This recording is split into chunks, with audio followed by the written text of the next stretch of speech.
Hello, for those who don't know, my name is Briella Beamer, and I'm here to report on behalf of Student Council. So the biggest news that I have for you guys is we recently elected our new exec board. So our new PRO, which is my position currently, is Jane Takama, so you'll be seeing her next year. Sorry to leave you. Our new treasurer will be Avery Chirko. Our new secretary will be McCabe Schultens. Our new vice president will be Nick Gunnick, and then I will be the president next year. Thank you. Okay, so hopefully this will be my last update on the winter dance. I know I've mentioned it a lot in the past few months, but it will be next week Friday at the freshman campus. The dance was completely student initiated, and it's just so exciting that we were able to do this, so I'm really excited for it. And I don't really have any other major things to update on, so I figured that I would take this time to talk more about the things that we do like all the time, which normally I don't necessarily have the time to report on. So every half day we pass out donuts to students on Renaissance, and on the half days that we have an exam, the whole school gets one. So thank you to Sprinkles, because that's a lot of donuts to make. We also do Student of the Month, where we recognize students in HHS who have made a positive impact on our school. And then our staff recognition committee also hangs up banners for teachers during their birthdays. Thank you for taking the time to listen to what Student Council is doing. And our hope in doing all of this is we can make our school not just a place to learn, but also a place that's fun to be in. Thank you for your time. Do you have any questions for me? So we've had winter, what do we call dance? Next Friday. That's next Friday. Next Friday, next week Friday. Mr. Beal here? I know. He's preparing for a performance. Okay. Thank you. Congratulations. Thank you. Congratulations. All right, next up is our teaching presentation. Just a minute to get set up.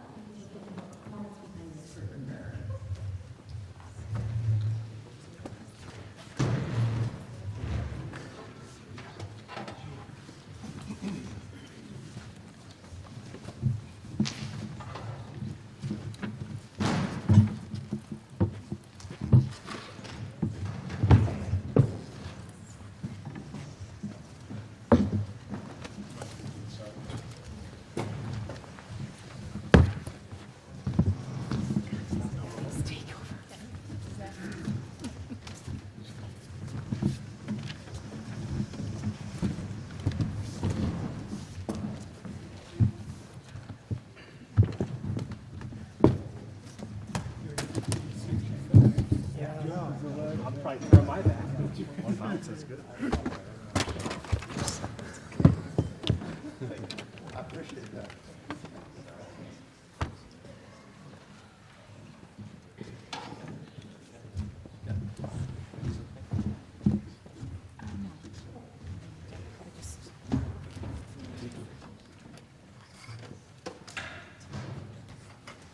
I'll try it.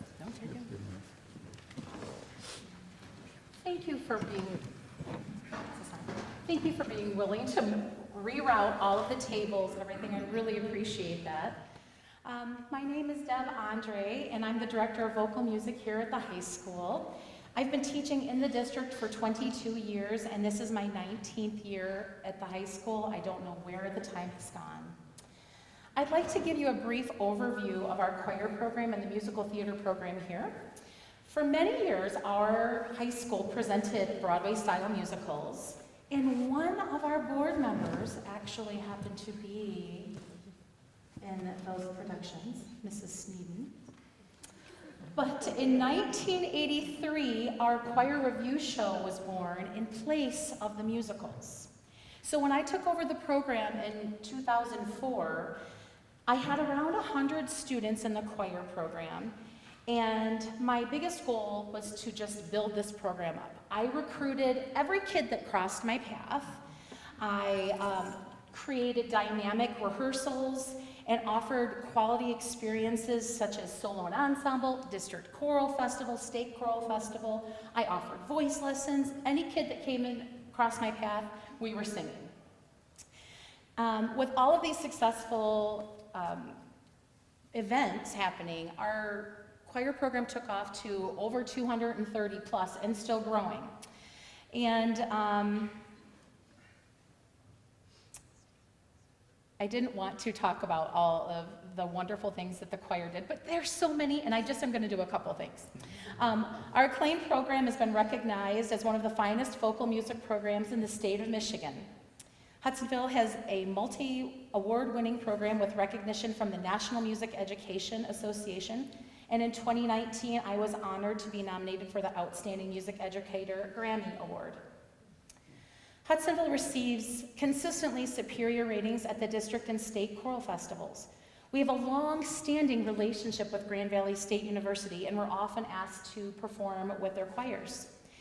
This year, at the Fall Arts Festival, culminated for Grand Valley in the form of a huge concert downtown Grand Rapids, and it was an honor to be asked in this distinguished event.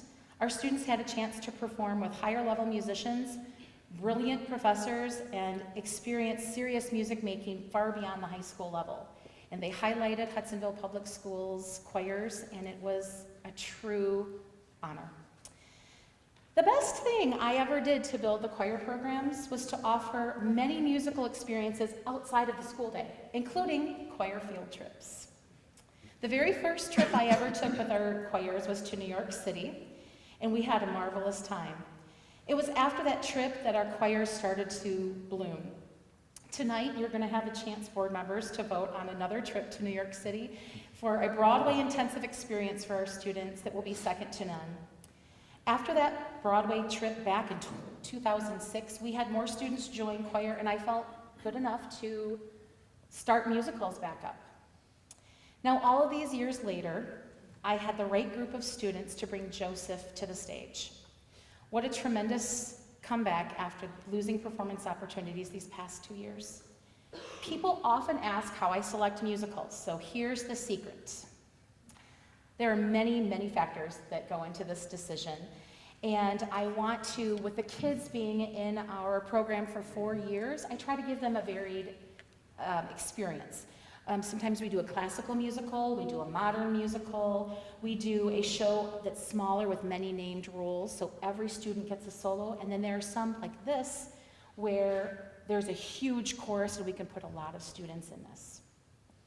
But the biggest considerations that I have are what our community would like to see, and what ultimately I choose the show is based on the current students I have. I want to choose a show that best captures their talents for our current students to be highlighted. The cast of Joseph and the Amazing Technicolor Dreamcoat consists of 47 elementary students representing all of our elementary schools, 55 high school backstage crew who will run the show, 50 plus parent volunteers, 40 pit orchestra musicians, 67 high school singers, and 1 high school principal. Is that the drum line getting in on my gig? I think it's the drum. It's either that or thunder. That is 260 participants for this one show. It is true that most of these students are in choir, but musicals are actually open to every student at the high school. It's also a student-led production, so in 5 weeks, I will sit in the audience with you and watch my students run this entire show. That will be students calling the backstage shots, the sound booth, the lighting booth. They take it and run. And as you know, that is the highest level of educational experience to teach our students what they need to know so that they can then soar. It's pretty wonderful. With that, I would like to invite all of our board members to come see our show, Joseph, March 16th through 19th in this very room. We would love to offer you and your families complimentary tickets. Just reach out to Robin next week. That way I can reserve you the best seats in the house. Please enjoy this preview of Joseph and the Amazing Technicolor Dreamcoat. Go curtain.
Good job, good job, good job.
And in case anybody cares to know, I was Marta at the Sound of Music.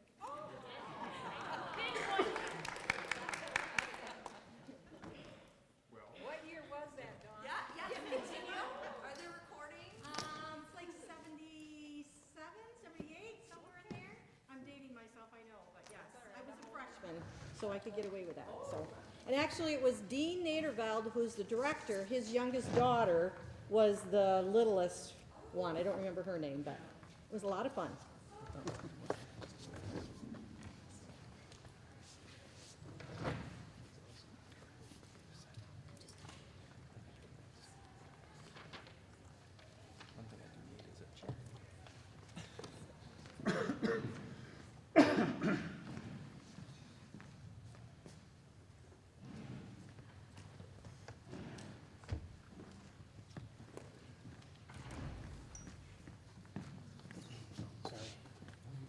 Sit in the chair. You can just stand the whole time.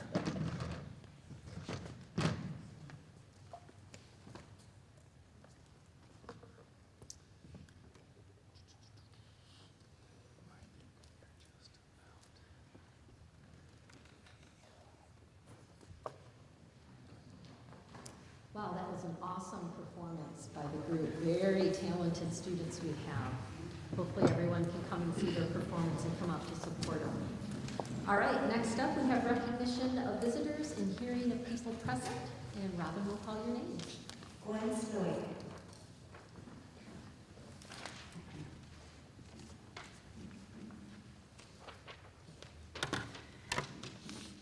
I need to do this. In 2019, the CDC reported that 37% of children ages 12 to 17 have persistent feelings of sadness and hopelessness. That's 9 kids out of every 25. We all know kids that are immobilized by anxiety, who spend their lives hiding rather than living their lives freely. This breaks my heart. What can we do about it? The one thing that seems to be constantly overlooked is that school children are minors. I've come back month after month to ask for policy that will allow all children to hold on to the stabilizing force of their family's religious or worldview throughout the school day. No one can force their views on others, but neither should they be under pressure to abandon their views under force of curriculum or classmates or teachers. There's a lot of hate in this room for Christians, and as an adult, I can cope with the hate. But our Christian children shouldn't have to, because a public school is for all children. As a Christian, I believe God created every person, male or female, and that every person has infinite worth. Because of the way God created male and female anatomy, I see his design for heterosexuality. Because every child is born of a mother and a father, I see God's design for the natural family. I'm called by God to follow his truth and to love all people. And no Christian does this perfectly, but because of Jesus' sacrifice, I'm able to admit it when I fail and get back on God's path. I don't hate people with differing worldviews. They're entitled to their worldview, and so am I. Not everyone believes that every white person is racist, nor that every black person is a victim. Not everyone believes that a male can turn into a female, or that a female can turn into a male. Some here seem to believe that our kids should be exposed, wandering into degrading, promiscuous, abusive sexual content in books without warning. I feel that that is abusive to children who are traumatized by it. These are heavy issues that crush some children. We need policy that keeps these controversial ideologies from infiltrating our classrooms. I want you to consider the inner conflict that is harassing our kids when we insist that they must take ownership of these adult issues. Please diligently consider what we can do to ensure that Hudsonville Public Schools is a place where children are free to be children and where we can cultivate their positive mental health. Thank you.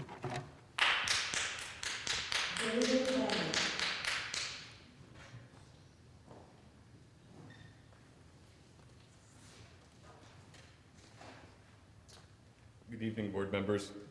I'd like to thank you for your continued service to our schools. I know all of you are serving with the best interests of our children at heart, and I appreciate the sacrifices that serving on the board require. I'd also like to thank you for recording these meetings and posting them on the YouTube channel.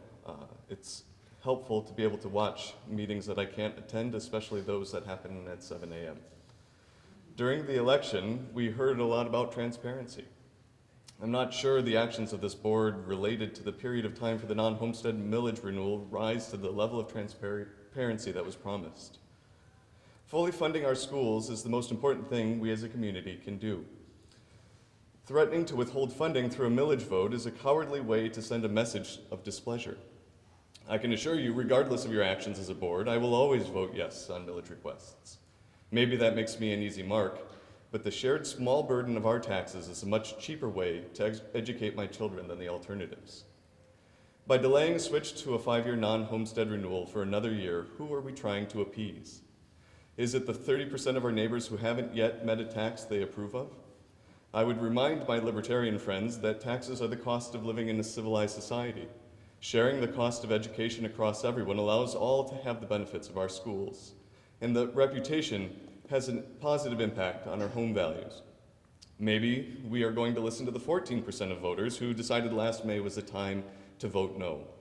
These message senders, who are more beholden to whatever idea Tucker Carlson is screaming about each night, do not act in the best interest of our children or their education.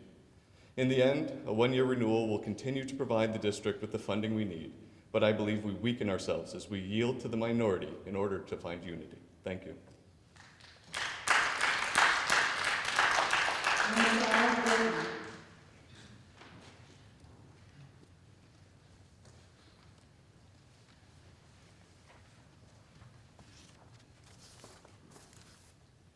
Sorry, I got out of order here.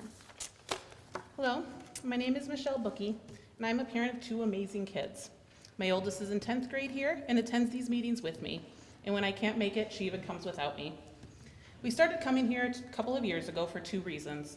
1 was to stay on top of issues and happenings here in our district, and 2, to be a supportive face in a crowd of what was at that time a sea of angry faces.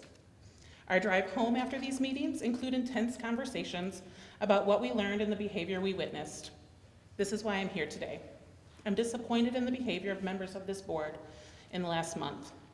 In December, I recall Dr. Vanderjack explained the timeline for the upcoming millage proposal. It was clear that they were choosing a tight turnaround in order to include the new board members. At the January meeting, we learned about millages and sinking funds. We sat while Mr. Briggs and Dr. Vanderjack asked for direction from the board for the preparation of the resolution for the upcoming millage. They opened the floor to questions.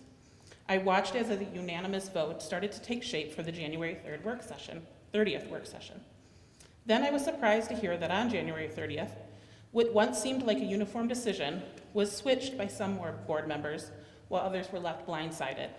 So we woke up early this past Monday and attended the emergency meeting to hear an explanation for the change. It seemed apparent that members were backed into a corner and were left with no choice but to move forward. They chose unanimity for the good of the board, and in order to give Dr. Vanderjack and the administration something to move forward with. I dropped my kid to school and thought on my drive home, what the heck just happened? Just last month, Mr. Chansky shared a conversation that he had with Dr. Vanderjack where he said, quote, "One of the things I told him, Dr. Vanderjack, is we will never make a travesty of the process. We will never do anything that's going to cause this board to look unprofessional in anything that we do. We're going to be orderly. We're going to be process-driven." End quote. Well, that didn't happen. The travesty was made of the process, and what happened was the opposite of orderly. Dr. Vanderjack did everything right. He created an on-ramp for this process that extended months in advance. It was a process that even I, as a bystander, understood. And if this, a transparent, well-communicated, and orderly process was thwarted, what else is to come?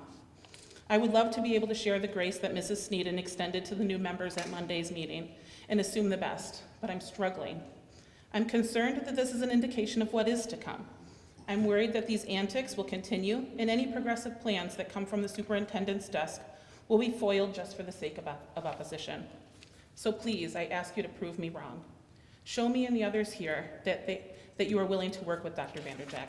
Choose progress. And Dr. Vanderjack, please know that we appreciate you. We see the experience that you bring, the care that you show to this community. We see these uphill battles that you face, and we hope that when you seek support or kindness, you're able to look in the crowd here and find us. We are glad that you are here and hope that this board allows you to do the job that you are so capable of.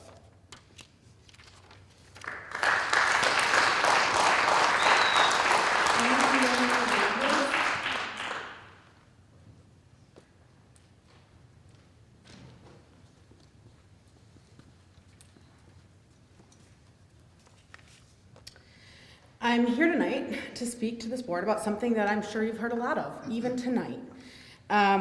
It bears repeating, though. The lack of organization, transparency, and decorum for the sinking fund and non-homestead millage vote was an absolute travesty. Let me recap for those of you who aren't in the know.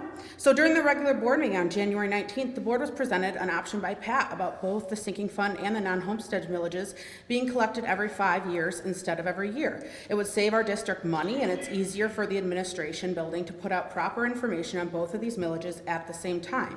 While no vote was being taken at this meeting, Mr. Chansky was so excited to vote for both 5-year plans that he asked to take the vote that same night. However, due to Robert's rules, this is not permitted. Despite being so gung-ho about both 5-year millages, less than 2 weeks later, on the 30th, Mr. Chansky in his extreme ego decided that he knew best and presented an alternate 1-year plan at the work session. This was done to undermine the vote that was supposed to happen to approve the ballot language for both of these millages. As a result, the board split vote 4-3 in favor of 2 5-year millages. Then, that changed into a special meeting so we could have unanimity on the topic for optics. The result of that meeting was that the ballot would only include a 5-year sinking fund and a 1-year non-homestead millage. This whole process created such a lack of transparency, decorum, and proper board behavior that I now truly have zero confidence in Mr. Chansky's ability to properly perform his duty as not only treasurer, but also a school board member in general. It also calls into question both Mrs. Hooper and Mr. Davis as they went along with and voted for Mr. Chansky's cockamamie plan. The fact that all 3 of these board members would doubt Pat's expertise and opinion that a 5-year millage is best for both funds is irrational at best and catastrophic at worst.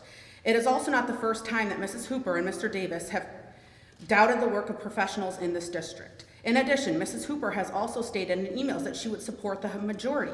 However, she turned around between meetings and convinced the majority to turn their votes into a 1-year. Clearly, she does not support the majority vote, or this would not have happened. She would have convinced her cronies to change their votes to the 5-year plan. To the 4 board members who voted yes on the 30th, while I understand the importance of a unified vote for optics of something as important as funding for our school, I ask that you stay firm in future votes, regardless of if they are unanimous. I also want to say thank you. Thank you for your hard work, for putting the students in our district first instead of politics, and for not trying to hold our funding hostage, as Mr. Chansky was hoping to do.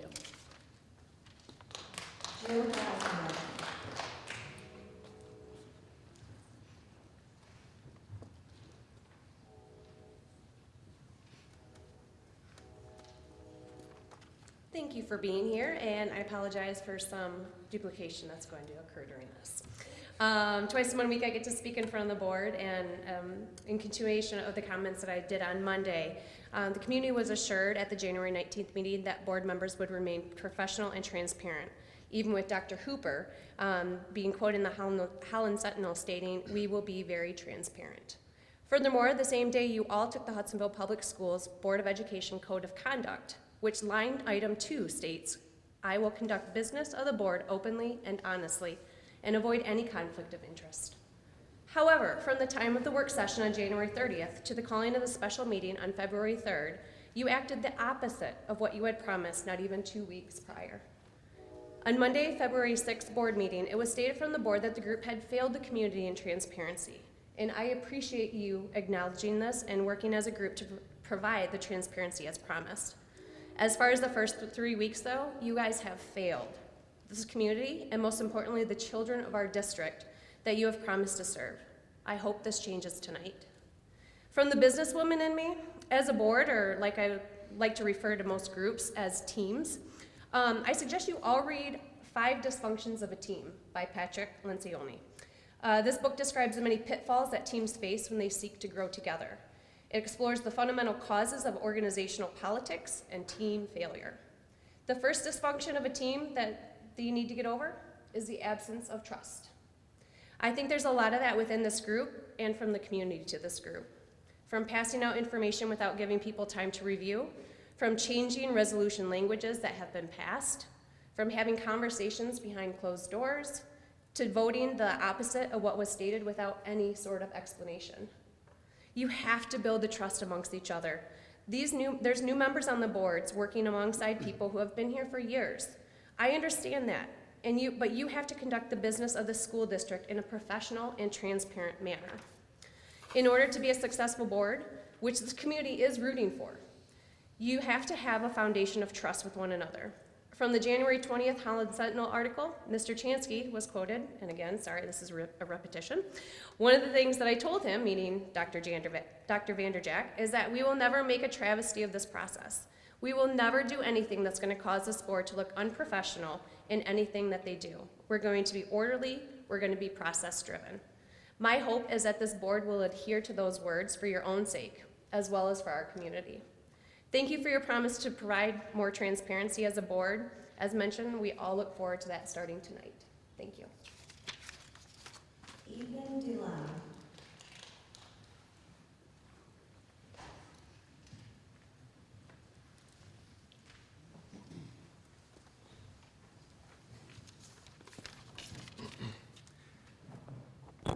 There we go. Good evening, board, staff, and community. I'm Ethan DeLine, and I have long put off talking at a board meeting like this. I've wanted to have the courage to come up here and talk since 2021 when the board meetings became so controversial, and even more at the beginning of this year, my senior year here. I've been a student in the Hudsonville School District since second grade, and I am grateful for being a part of this community. I'm a very involved student in Hudsonville, and I feared that I would lose some of all I do here within HPS if I spoke. But here I am today after I witnessed the brave 5th grader from Bowers speak at the last meeting. I decided that I can't keep shoving off what I think should be shared. I'm here to be one of the few high schoolers in recent years to share my point of view on everything that is talked about in these meetings. Starting off, I'd like to address the idea of restricting books. Last year I took AP English Language and Composition, in which I was required to read 4 books. I despise reading because I can never focus. I had to read things about history and other parts of the world, books that would educate me. I eventually, after lots and lots of procrastination, cranked out those 4 books and learned immense amounts. I've never been forced to read a book from which some parents may find disturbing. However, here in America, I have the opportunity to read what I would like to read. As a high school student at a public school, choose what you want to read. A parent can have the authority and discretion to tell their child not to read a book, but that kind of enforcement is not for a teacher to make, in my opinion. This is really troublesome to me because I've been told in public, even while at work, that my school is indoctrinating, sexualizing, or even grooming me. Never in my 10 years here have I felt this way. I'd also like to say some facts about Dr. Vanderjagt. I've gotten to know his son over the past year, taking an amazing 3-week trip with him called Summer Science. This further helped me to get to know Dr. Vanderjagt himself. I just want to say, from a student's perspective, my time with Dr. Vanderjagt has been great. Every time he sees me, he gives me a handshake or a fist bump if I can get it out of him. He knows me by name, along with many, many other students in our district. I've witnessed him interacting with teachers as an equal, not as a man who is in charge of them, which I respect a lot. He's also a funny guy, which I think is important. In the December meeting, Dr. Vanderjagt got amazing scores on his superintendent evaluation, and I just want to remind everyone of this. I only have these 3 minutes, so I won't say everything, but he scored 3.9 out of 4, or 98%. Dr. Vanderjagt is a good man who cares very much for his district, and I just want everyone to know that many students, along with me, feel this way. Finally, a parent at the last meeting stated that throughout the holiday season, there was so much kindness and love by Hudsonville students, and I want to say the majority of this is due to the awesome faculty and staff at HHS. All the staff aim to make HHS a great place. I went to South Elementary and Riley Street Middle School, and I can say the same for them. The science teachers, the math teachers, the history teachers, even the English teachers that many of the community apparently hate so much, I dearly love each and every one of them. The custodians, the lunch ladies, the athletic department, the secretaries, the principals, the paraprofessionals, everyone cares about students, no matter beliefs, looks, opinions, or even academic performance. Hudsonville is not the place that many try to make it seem, and you're hearing it from me, a student here. The question is, who do you care to listen to? Thank you. Thank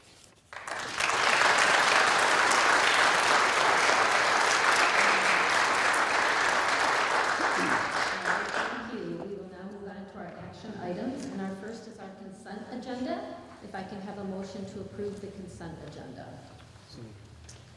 So moved by Andrew with support by Ken. All in favor say yes. Yes. Yes. Any opposed?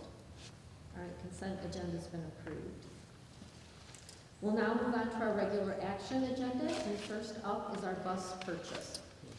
Pat. Thank you.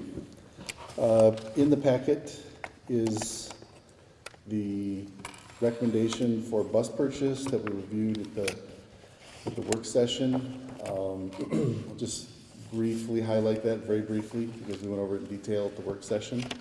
The buses are funded.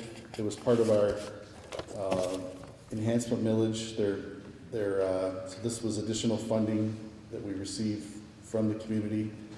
The recommendation is to purchase 2 Thomas Mini Tour 30-passenger buses, 5 Thomas Safety Liner 77-passenger buses, and 1 Safety Liner C2 77-passenger bus for a total cost of $958,712 plus additional costs that are reasonable. We're asking for authority to make that purchase from Hopester Transportation. Hopester has been a partner of the district for many years. We've had good success with them.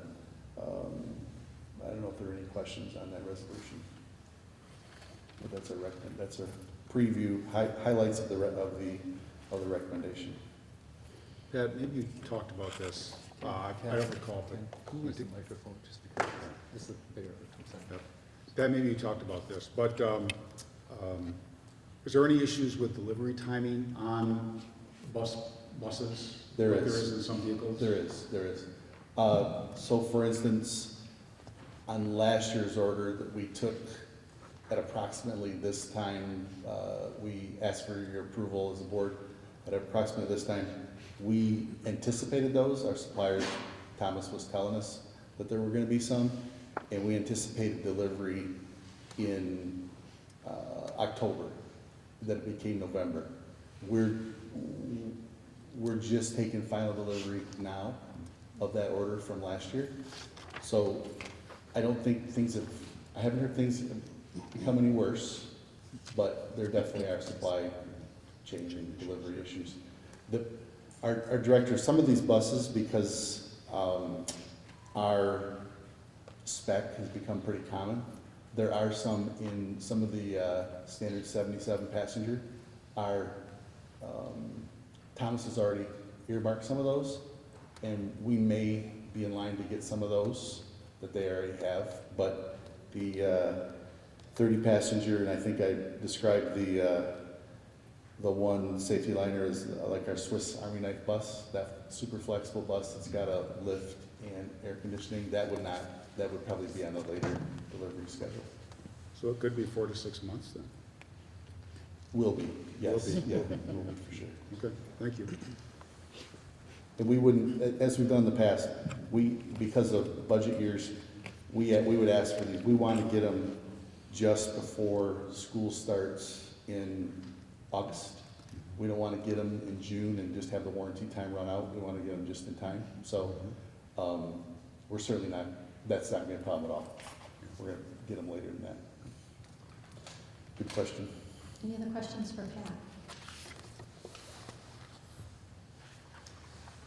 All right, can we have a motion that the board approve a recommendation to purchase 2 Thomas miniature 30-passenger buses with air conditioning, 5 Thomas Safety Liner C277 passenger buses, and 1 Thomas Safety Liner C277 passenger bus with air conditioning and wheelchair lift from Hookster Transportation as presented by Pat?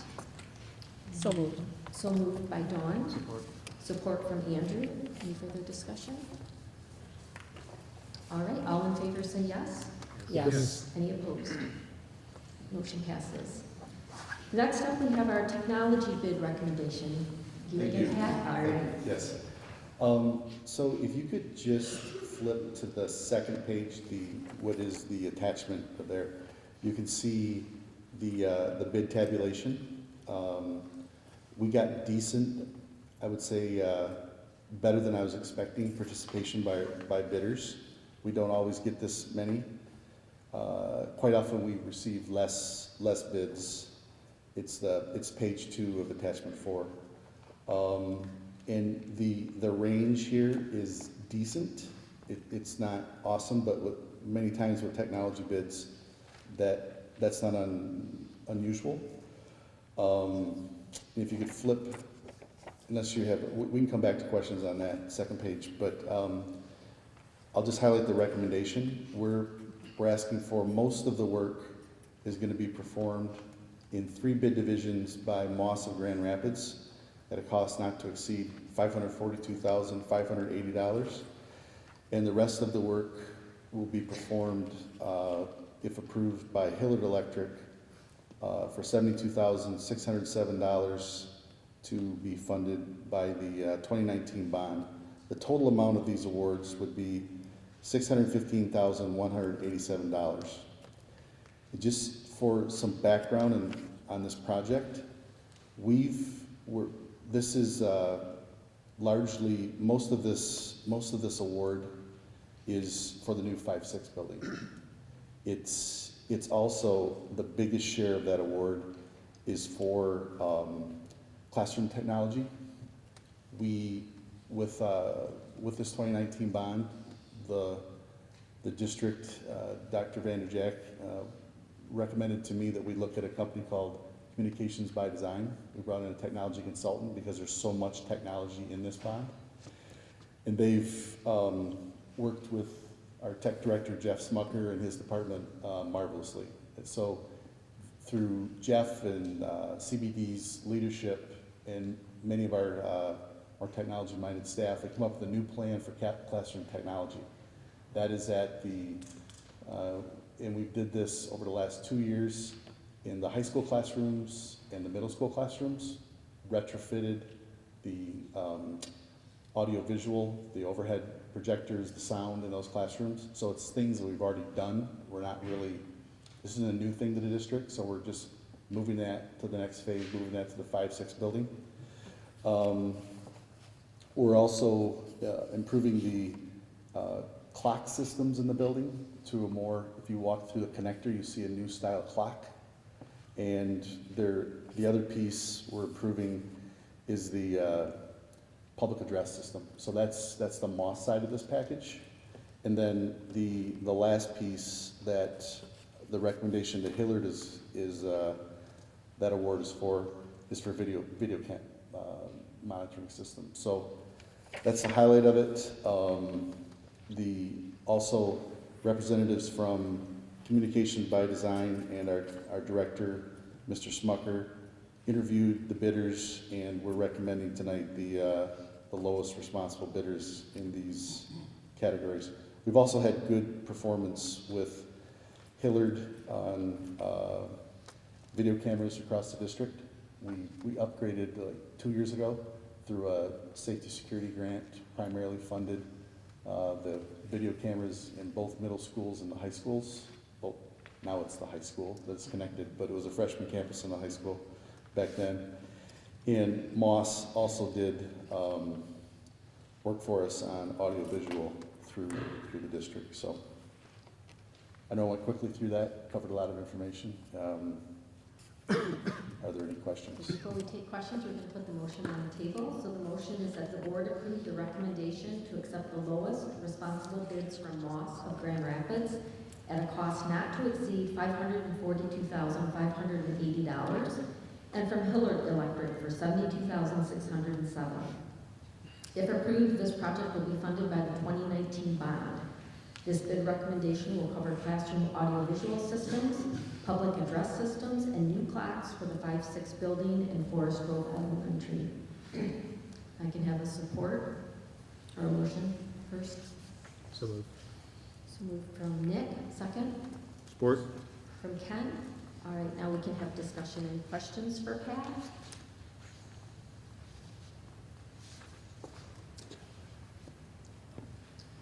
Hearing no questions, all in favor say yes. Yes. Yes. Any opposed? All right, thank you. Thank you. Next up, we have board policy updates and revisions. We have one board policy, policy number 2210, policy we discussed at the work session a couple weeks ago, sorry. I did not receive any recommendation for any adjustments, so the reading would go unchanged from the last one. There was one change near the bottom when it talks about the superintendent shall make progress reports. It was changed from annually to periodically. There was a request to put when significant changes exist. If that is something the board would like, you could put that right in the policy. It wasn't part of the boilerplate language, but it definitely is our policy. If that's something you'd like me to add, I can do that before it comes back for a second reading. So that is my recommendation as written. All right, so we have a motion that the board approve the first reading of the updates/revisions to policy 2210, curriculum development, as presented by Dr. Andrew Jack. So moved. So moved by Dawn, second. Support. By Andrew. Any discussions? Can I ask, would you like me to add that additional sentence or leave it the way it's written as boilerplate language? That sentence would imply that the periodic updates would only be made when there are significant changes, or in addition to? I think the idea was to try to define periodic. Periodic is not once every 20 years, but if there are major changes to curriculum, periodic could be 3 times a year if there are major changes. So that was why it was in there, but we can leave it periodic and let the board define when they want to hear when things are brought to them. I'm good with either. I will do what I asked. Discussion from the board? I'm okay with it the way it is. I think you'd have to define significant too. Yeah. So we'll leave it the way it is and go from there. Fine. Okay, fair. Trust you. Fair enough. Yep. Thank you. Any other questions or comments? All in favor say yes. Yes. Yes. Opposed? All right, motion passes. Next up, we have our course proposals. So I'm going to turn it over to Mrs. Taylor in just a second as she walks up here. The board, if you remember, we went through a process for curriculum approval at our last work session.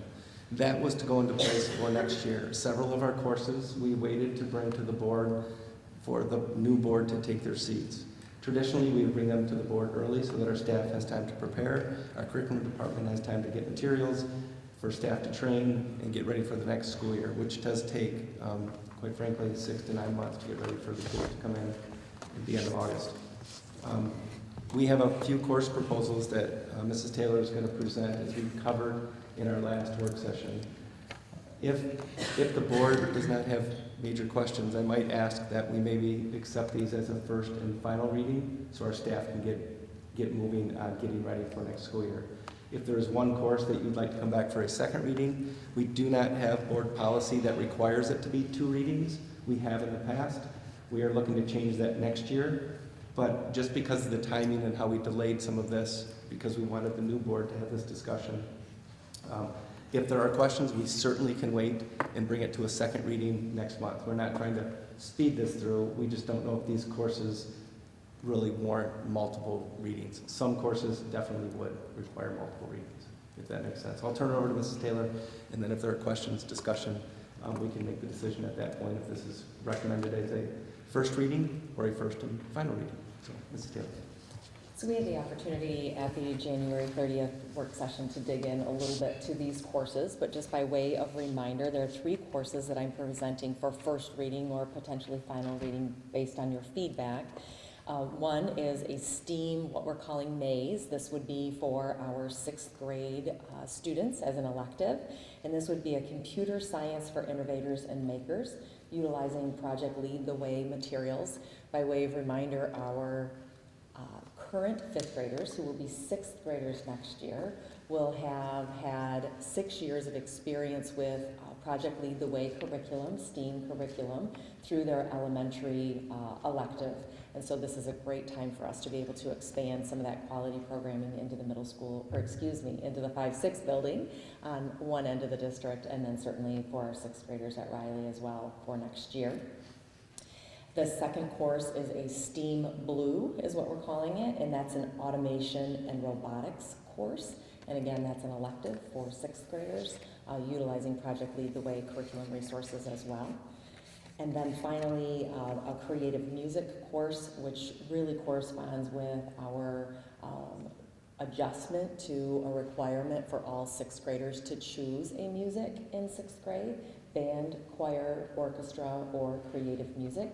We have had our 6th graders really come out of the woodwork and sign up for choir, band, and orchestra in droves. We have very few students at this moment who are requesting creative music. However, we do believe that this would provide an opportunity for some of the same meaningful, age-appropriate, brain-based music opportunities for students who might not have interest in those other courses at this time.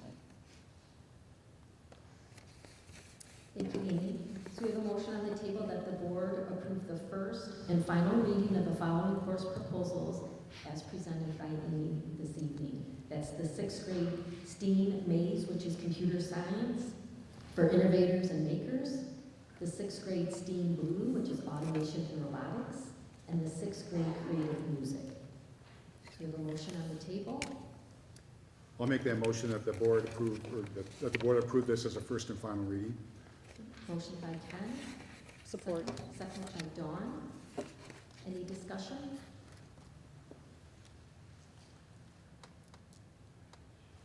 All right, all in favor say yes. Yes. Any opposed? All right, motion's approved. Thank you, Amy. Great courses. Thank you. All right, now we're going to move on to our report items. And Amy, you are up with our Section 98B Goal Progress Report. So 98B is a report that was put into place based on COVID, and there's 2 requirements. One is that all school districts are required across the state to provide what we call benchmark testing, and that's testing that is done 3 times a year. We're fortunate here in Hudsonville because COVID and this legal obligation did not change a practice for us. We've been doing benchmark testing here in Hudsonville for many years. The second requirement of the law surrounding COVID is that we need to establish growth goals for each building. And then the third part is that we must report in February, the first meeting, board meeting in February each year, as well as before the final day of school. So benchmark testing is a test that we do first through 8th grade in particular. It's called STAR testing. And what you'll notice in the reports, there's a district report and then there are building level reports. Those goals at the kindergarten level are around proficiency. It's allowable through statute that we could maintain the benchmark test that we have provided in the past due to the age of the student and making sure that we're really gathering meaningful data for that age of students versus changing that assessment. And so we maintained the benchmark assessment we used in kindergarten, which is really a proficiency-based assessment. And so you'll notice that kindergarten data reported at the district level as well as for each building. And then when you notice 1st grade through 8th grade, that is student growth data that is reflected here. There are lots of different ways that we can measure student progress. Student growth is maybe a newer measure that when we're looking at students in the fall and where they score in this benchmark assessment compared to students across the nation who scored similarly in the fall, and then looking at what their growth rate was between fall and winter, that's in essence what a student growth percentile is. Which in theory, without comparing it possibly to looking at trends and are we on pace, that is maybe an arbitrary number. I will say that at preliminary, so we do all of our benchmark testing in January, and based on some preliminary glances at years past, similar student growth percentile data as well as past years on this particular report, we are right aligned with where we've been. That 50th percentile is really what we consider average, if you will, student growth from fall to winter. And so that's really what we're shooting for and hoping for, is that we are making that adequate growth and progress. At the high school level, that report looks a little bit different. That goal is around on track for graduation. So the requirement by state law does not require us to do a benchmark test at that level. And so we were able to decide as a district what might be meaningful for us during COVID and now here post-COVID to ensure that our students are making progress and that we're intervening as we should be to ensure students are on track for graduation. And so that is the goal that you see reflected on the high school report. Again, comparably speaking, you can see the percentages that I'm reporting here in February of this year. When I reflected back and looked back at the data from last year, we are actually scoring a bit higher in each of those areas, except overall, which is interesting. So 11th grade is a bit lower. So this year, as an example, we have 96.55% of our juniors on track for graduation. Last year, we had 94.67. So I think that it's always helpful to compare. Like, where are we? These numbers are just out of nowhere. But if we just look at last year, we will continue to dig into this data through our district improvement process. Again, as one test measure, our multi-tiered systems of support, they also meet 3 times a year. In each of our buildings, there are academic collaborative teams looking at this data, not only as grade level, but really drilling down to individual students. That's part of our multi-tiered systems of support, and then adjusting Tier 1 instruction as well as interventions accordingly to ensure that we don't get to the end of the year and say, wow, how did we never notice that Amy really needed our support and assistance? So the system is becoming more robust and getting lots of great feedback about some of those systems that are happening in our buildings that really also coincide with this data. Any questions for Amy? Yeah, I got a good question. So I was going through the data, and the reading scores are like pretty homogeneous across the board, which is great.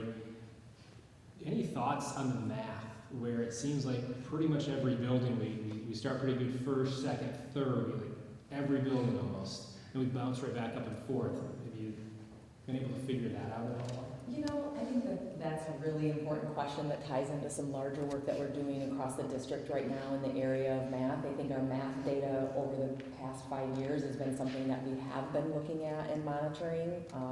We are building elementary momentum around learning around math. We are in a curriculum review process, the very beginning stage, which is researching best practice and evidence-based instructional practices in our classrooms. We're beginning that similar process of doing some of that learning at the middle school level. So I can speak to it certainly from a larger global perspective of the future of developing a K-12 math coalition, if you will, to dig into our math data. Some of that work has started.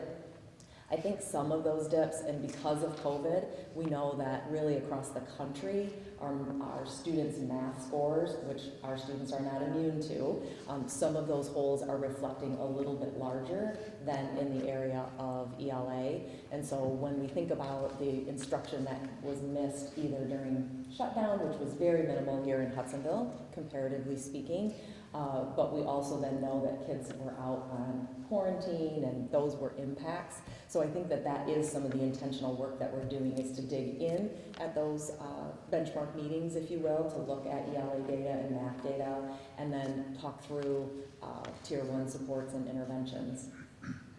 Yeah, I wondered if COVID played it, because I have a 5th grader at home, I'm trying to do math, and I can't do it anymore. So, sorry for voters who voted for me, and I can't do 5th grade. We teach it different than how when yeah, we exactly. were in school as well. But I wondered, yeah, because it's so foundational that, 3rd graders now, 4th graders, they've missed out on that foundation. So that makes total sense. And the nice thing it does, shoots right back up for the most part in 4th. It'd be worse off if it kept going down. It was an interesting curve. Absolutely. When you look at our MSTEP data from a trend perspective, you do see that it also begins to decline as the students get into middle school. There's lots of contemplation around why that might be, but that is the effort around the coalition K-12 to dig into that, do the research, ensure that we have the best resources in our teachers' hands, but also that we are supporting teachers with the knowledge and skill to ensure that the instructional practices are supporting the higher level math that we want in our classrooms each and every day. Will we get a chance to see some output of that at some point?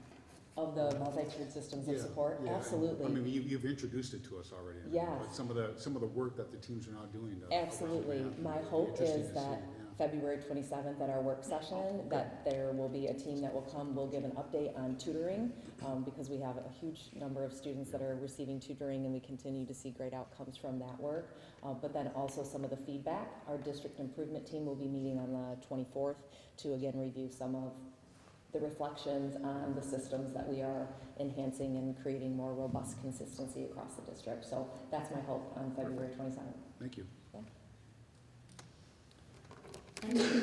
Yeah, and can you remind us again that, about the emphasis on the math and reading versus science and social studies? And I know you've talked about that before, but especially for our new board members as well, why the emphasis are on those 2 subjects and why that's tied to some of this. Sure. So I think some of the overall state expectations around data outcomes, because of the testing that we do and the requirements around benchmark assessments. Benchmark assessments are designed specifically around math and ELA, so that's a part of it. I think also there is a large contingency of resources and educators who are talking about content knowledge in science and social studies. We are engaging in some of that conversation around it isn't just about ELA and math, but really that content knowledge in the areas of science and social studies should be priorities in our classrooms each day.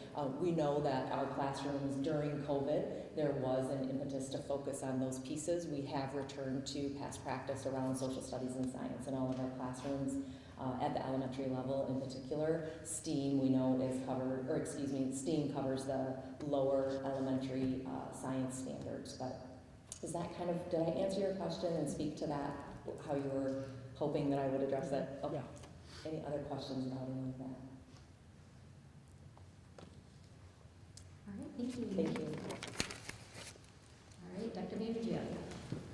I do want to appreciate Amy and their staff and what they do. They pour into these kids, and this work constantly. I get to see it firsthand. I apologize that you don't. It is impressive to watch. And the work that they do with these amazing leaders to my left, and there's one in the middle here, but the principals, the work that they do. I know there's a couple staff members here. There's always a lot, it's a moving target with test. It could be the test, it could be the time of year, it could be COVID related, there's so many issues. But they work tirelessly to make that happen, and that's under Amy's leadership, so thank you for doing that. Just a couple quick updates. I want to thank Pat and the work we're doing to get ready for the second sale of our bonds. So if you remember, we have a nearly $140 million bond issue. If you haven't realized there's construction going on, that's where most of it comes from.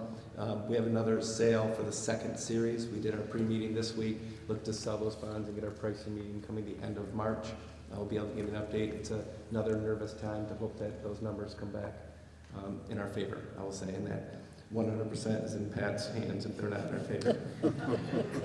I do want to thank Ann Armstrong and the work that they're doing with raising money to support Hand to Hand and the efforts that they do on a weekly basis to support the needs of kids in Western Michigan, not just in Hudsonville, throughout Western Michigan. They feed nearly just under 10,000 students every weekend to make sure they do not go hungry over the weekend. And there's a little competition between our buildings regarding raising some money for Hand to Hand. So far, after 3 days, I guess 4 days, it just started, they've raised $3,300 already for Hand to Hand. I don't know, I believe Jamestown Lower is in first place right now. I'm not sure, but I know who's in last place, and that principal is also sitting over there. And I did send them an email, but I'm not going to call him out right now. So we're going to a little challenge for you. Just leave it at that. I also want to thank the work that I would say our principals on the north end of the district, as well as Mrs. Armstrong getting ready for. We've talked about the 5-6 building for a long time. Now it's real. The staffing part is taking place. Staff need to let us know about their future plans in the district by March 1, which is only a couple weeks away. That staffing is taking place to get ready, that they're ready for kids come fall. So very exciting. As I said, we have several people that are making some tough decisions. We have had several retirements that are planning for next year. I've signed plenty of letters. We have amazing staff. I cannot think of a better staff than what we have here. And we're going to say goodbye to some amazing teachers. I told them 9 months later we're going to hire them back to come back in the classroom.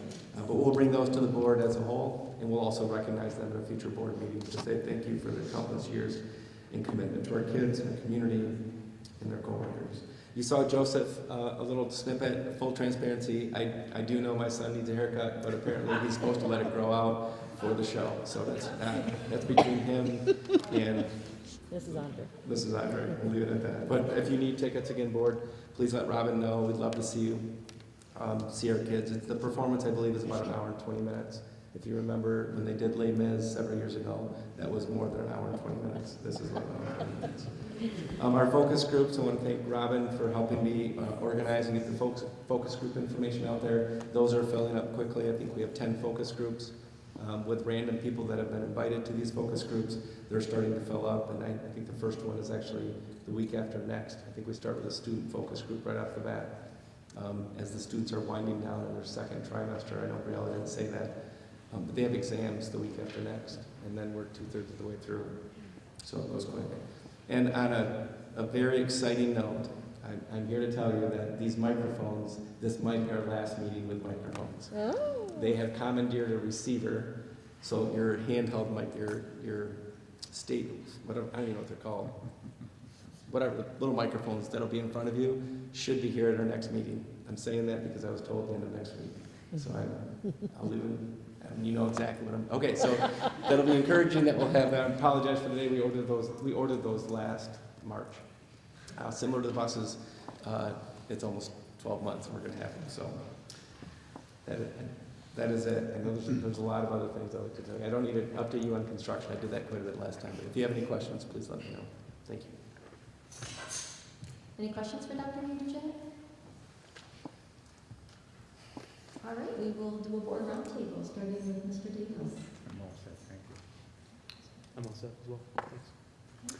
learned through our high school newsletter, I don't know if Jordan's over there, that this month is National School Counseling, or this week is National School Counseling Week. Thank you for putting that in there. So thank you to all our school counselors. I know all my children and my current child in high school has benefited from these folks. So thank you. I'm happy having you here, but yeah, okay, thank you for what you do and for the service you provide to the district.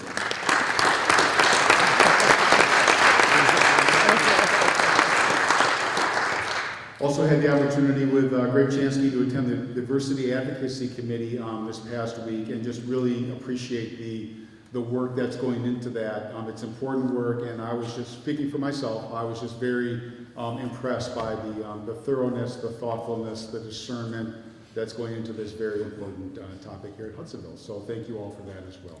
That's it. All right, Nick. Dawn? I think we need to give a special shout out to the students who brave crowds and come to tell us what they think. And so, Ethan, thank you for sharing your perspective. You're an adult or almost an adult. Either way, you're going to be leaving us soon. And I appreciate the wisdom that you have in understanding your world around you and just your kindness in the way you spoke. And so I just wanted to thank you very much for that. And Greg. I just want to address the board. Is this thing on? That's my assistant. Thank you very much, Tom. I just want to address the board. I like it when things present themselves so you can give real-life examples of what I'm talking about here. This evening, Dr. Vanderjack did what I thought was a very legitimate proposal to us. The course proposals, first reading.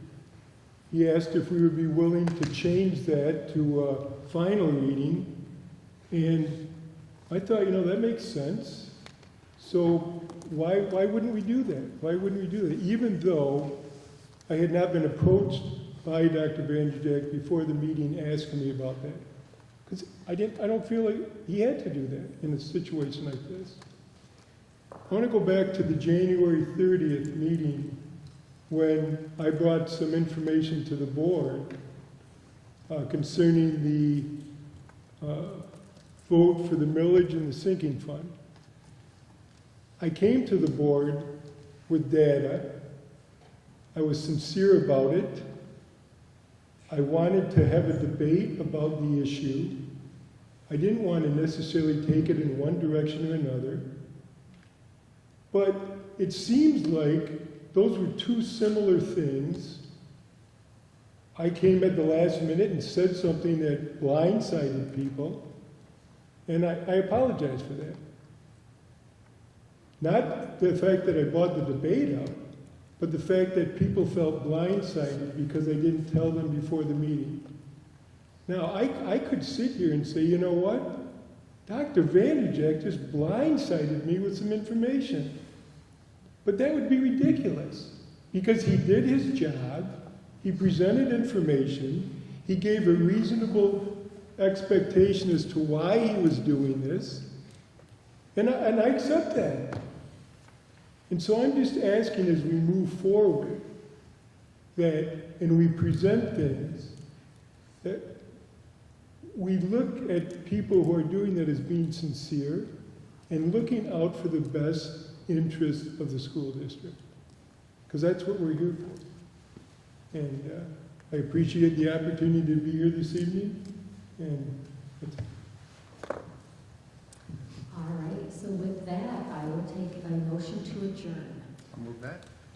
Motion from Mr. Davis and Support. a second from Ken Hall. All in favor say yes. Yes. Yes. All right, we are adjourned.